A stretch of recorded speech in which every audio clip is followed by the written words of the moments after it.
तो हमारा जो पहला थाट है वो है बिलावल। बिलावल राग में सारे ही स्वर शुद्ध लगते हैं और इसका जो मूड होता है वो बहुत हैप्पी हैप्पी सा होता है। Then comes Kalyan thaat. कल्याण थाट में हमारा जो म है, मध्यम है, वो तीव्र हो जाता है। उसमें तीव्र म लगने के कारण उसका मूड एंग्शियस और इम्पेशेंट सा होता है, जैसे कि बिल्कुल धैर्य ना हो। और फिर हम आते हैं खमाज थाट पे। खमाज थाट में हमारे जो स्वर कोमल लगते हैं, माइनर टोन्स, वो है नी।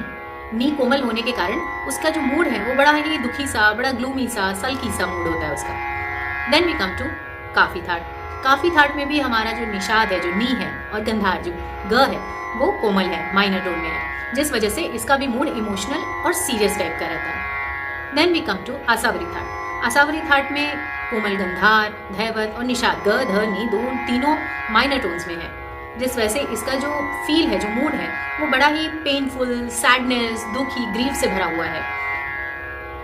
Then we come to Bhairav.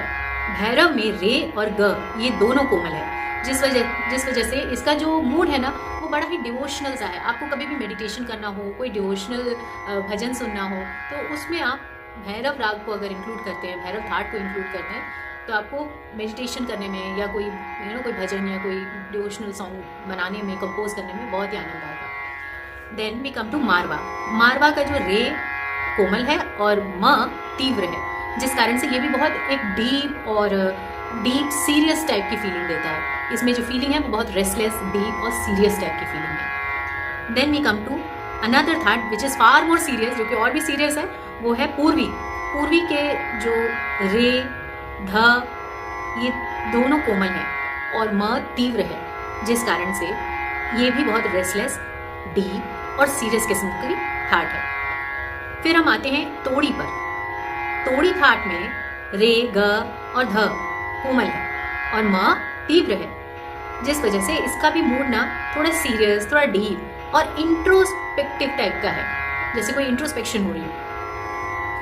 Then हमारी लास्ट थाट जो है वो है भैरवी। भैरवी का रे, ग, ध, नी सब कोमल है, सब माइनर में है, और इसका भी जो भाव है वो है डिवोशन और सरेंडर।